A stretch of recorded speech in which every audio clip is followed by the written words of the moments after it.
everyone. Welcome to the Packer Universe podcast. This is the first takeaway with Tay and Ren. We just watched the Packers win at Jacksonville against the Jaguars, 30-27. Again, it was a little nail biter. They held on to the win with the last-second field goal to beat the Jags in Jacksonville, Ren. The Packers played a relatively sloppy game again, going down there. That against a team that wasn't great coming into this week, even with some major injuries to their wide receiver core late into the game, the Packers still kind of struggled to put away this team with the dominating performance that we kind of expected. The defense played well at times, but was atrocious at other times. Jordan Love leaves the game finally with what is described as a groin injury. Not really sure what exactly is happening to him, but Malik Willis did come in for another solid performance, bolstered by a relentless running attack. It wasn't a pretty win, but they got the job done against a team that they should have beaten, which they did then eventually. The Packers improved to 6-2. So I know kind of what you're going to say here, Ren. This is another headache game. This is another down to the wire game, but what was your first takeaway here? What are you feeling? It's a trap. I mean, that's what I put out. Is this, I mean, coming into this game, unfortunately, you and I didn't get to talk about it Wednesday and break it down together. This is a terrible, terrible team, Tay. Their pass D, especially in that secondary, is god awful. And it Not looked today, like though. hours. It looked like hours, maybe in the second half, late second quarter, was their pass D, Tay, because it was not pretty by the Packer pass D, Tay. They were moving the ball when they wanted to move the ball and needed to move the ball. Guess what they did? Exactly that. Yeah. Outside of a few timely plays, Tay, which were very timely, a la, my guy Coop with the strip and Wyatt with the recovery, that was massive, Tay. That might have been how they won this game. Honestly, they get up 27-17 at that point. It's huge, man. That was huge because the Jags had to, push back. They get a field goal and they come down when they need to score 7. I mean, that Evan Ingram touchdown, what a catch, what a throw. And the Packer D just lets them slice and dice right down the field. Tay, this is a team, the Green Bay Packers, when you're looking, they're near the half. They've got 186 yards, total yards. The Jags have 24. Yeah. They put together a little drive to end the half. They're kind of back in it. They got a little breathing room. The Packers got that weird defensive delay of game to give them life, get the first down, and they still can't take advantage of it. My God, take advantage of that. That's almost like a turnover right there. Like, here we go, fresh set of downs. And no, they can't do it. Man, there are just some goofy things in this game. Obviously, Jordan with the groin, not good. He looked like he was on one leg for quite a bit. And eventually, he tweaks it again. He falls down before he gets to the sideline. Like, no, dude, you gotta just go get yourself right. Get out of the game. Yeah. Malik comes in, and that offensive line totally flipped the switch. I think they had I want to say 40 yards rushing, 50 yards rushing in the first half. Suddenly they put up a buck whatever in the second half. And that O-line's like, we got to get down to business. We got to have things happen. That 38-yard touchdown run by Jacobs was a thing of beauty. When they needed a drive, I mean, I think Malik threw the ball, twice for actually receptions, one to Wicks, and that massive Jay Reed play in that 2-minute. What a play dialed up.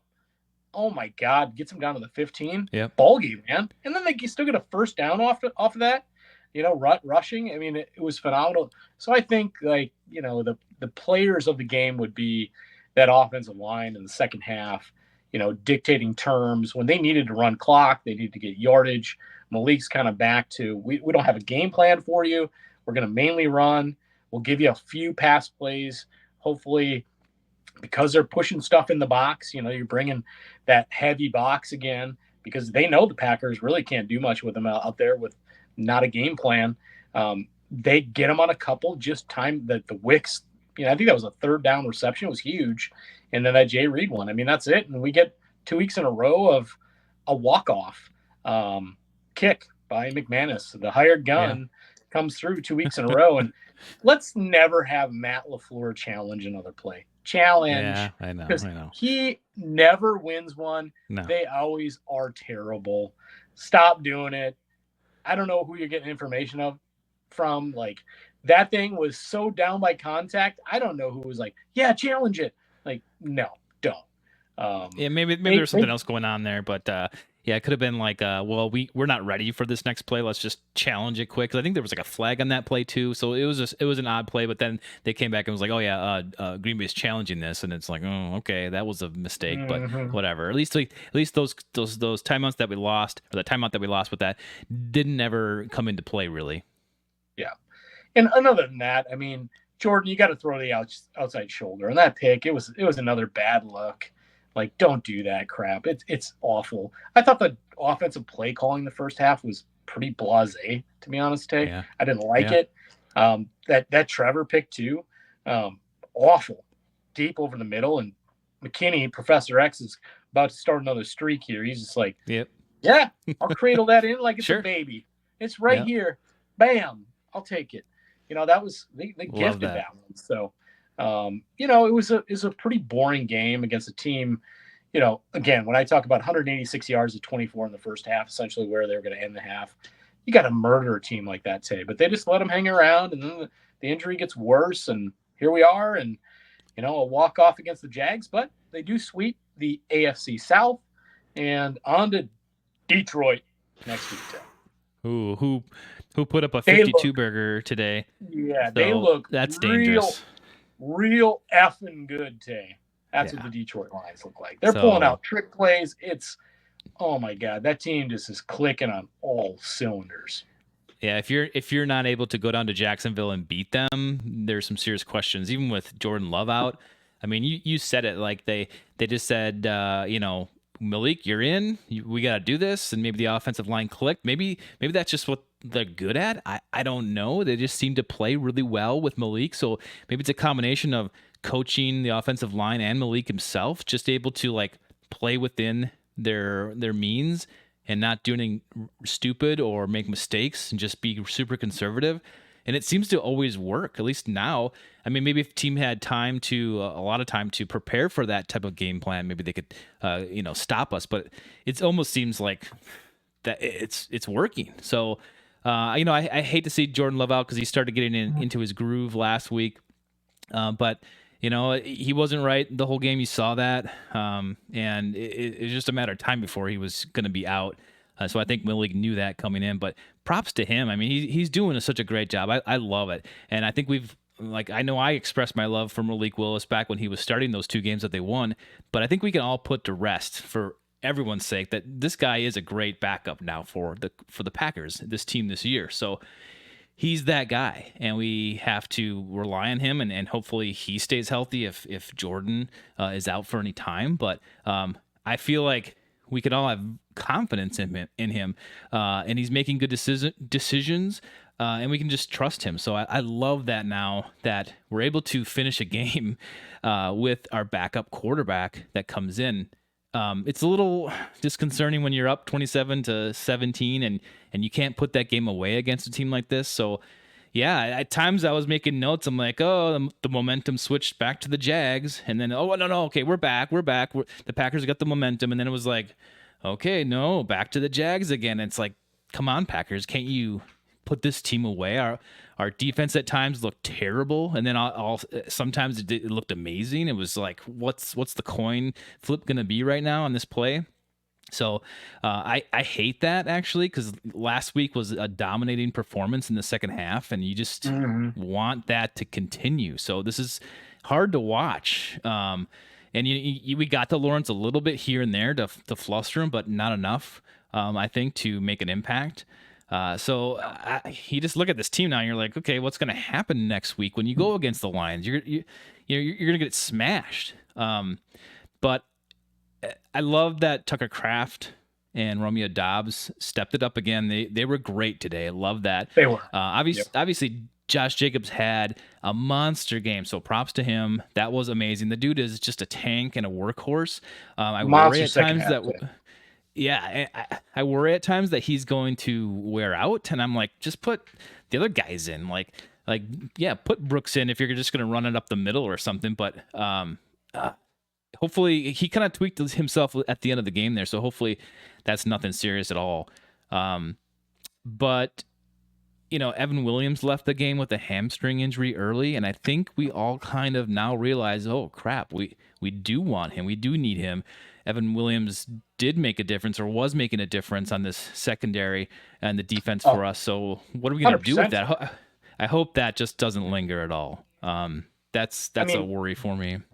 There's talk across the NFL if they redrafted. He's a first-round draft pick. I mean, that's how good he's been. They redrafted the 2024 draft class. You miss that. And hamstrings are always goofy, and same with Jordan and groin injuries. Thankfully for both, which both may be out next week against the Lions. You don't like to see it.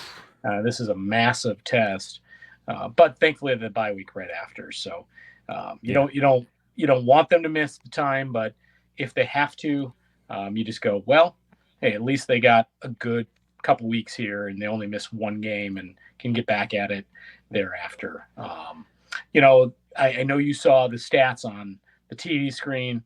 The second half lead defense, 3-6, 3-3 the last 4 weeks is what they allowed point wise. And then today they weren't great today. They did not adjust well, and you hit it on nail on the head when you were talking. There was no pressure, Tay, for the most part. When those Jags drives were happening, and they drove the ball at times very well, there was absolutely no pressure. I was just watching Trevor stand back there with all day to just find the guy who's going to be open on the concept, and that you don't want to see that happen. Yeah. And Evans goes out, Bullard comes in, and he's been playing too, but he got torched a few times. He got toasted a couple times. And so he's a rookie, and it's like how much pressure and how much do you put on that guy?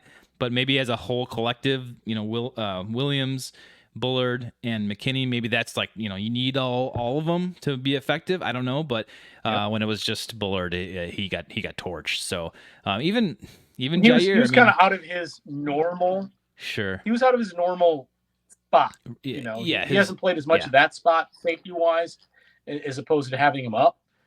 So that probably was a test, and they knew he's in a non-typical spot going into the game plan, and then Williams goes out, and here you go, pick on him.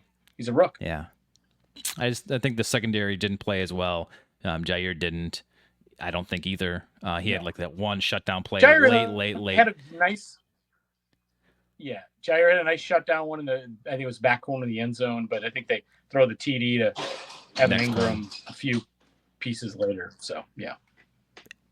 I noticed on that play, if you guys go watch that one to Evan Ingram in the end zone, beautiful catch by him, props, but he was in triple coverage. The Packers had 3 guys near him, but Jair is there, and he's like kind of trying to catch that ball. He thinks it might go to him, and I'm looking at him, and he lands on his knee weird. I think he kind of tweaked himself there, but I also looked down and his shoes untied, and it's like, I'm like, Jair, what are you doing here?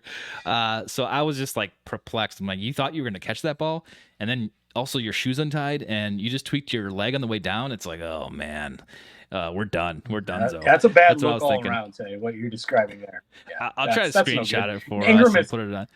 Yeah, Ingram is a big dude, and he skied up to get that.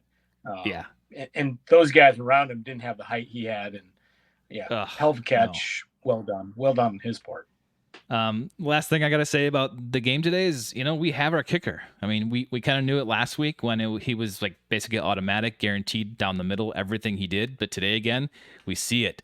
And, there were, and last week's walk-off field goal, it was a lot different than this week's. This was a planned one. We got down there, and they wasted the last 20 seconds or so just to set him up for a field goal.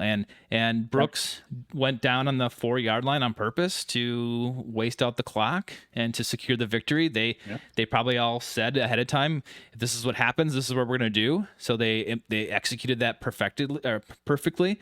But this was a walk-off field goal that was planned, and we basically knew he was going to get it. Like, there was just like, okay, this is he's going to get it. So obviously, I mean, that's closer than an extra point. I mean, it was a chip shot. Yep. So obviously, it's huge for the Packers now to have confidence in our kicker, to know he'll make it. Anything really. I mean, we might get into a cold weather game, windy game, rainy game. Then you kind of like everything's always up in the air with that. But now you can plan on winning games in the last couple seconds with this guy. And I think that's kind of where we were back with Crosby, years ago. That was the situation. You could just do that. So that is huge for us. It's a weight off our shoulders as fans. You just took the words right out of my mouth. Yeah. I mean, it is a huge weight off. Like, that's been a big issue for the last couple of years. And hey, we know we got a guy. Again, I still call him a hired gun. Some of the other stuff outside of that's a little true. Gross. But the dude can kick, and you know what? Dubs are nice, and 6-2 is much better than 5-3. I'll tell you that going into the buzzsaw in Detroit, next weekend. So, speaking of Detroit, I think we're going to be previewing that game. Hopefully we're going to line up something for you guys. So keep paying attention. We're going to try to do something special for this week's episode. So keep watch. But I've got nothing else for this Jaguar game. Ren, I want to move on, just like the Packers are going to move on to the Lions. Let's get prepared for that. We'll be back this week with our normal podcast, Packer Universe podcast. So check us out. Go follow us. Go subscribe. Everything you got to do. We appreciate your support. But Ren, thanks for joining me after the game here. And go Pack, go. Go Pack, go, Tay. I mean, again, we can complain about the way it should have been or what it was or what it wasn't. But you know what? 6-2 is 6-2, Tay. So until our regular episode, on the pup list.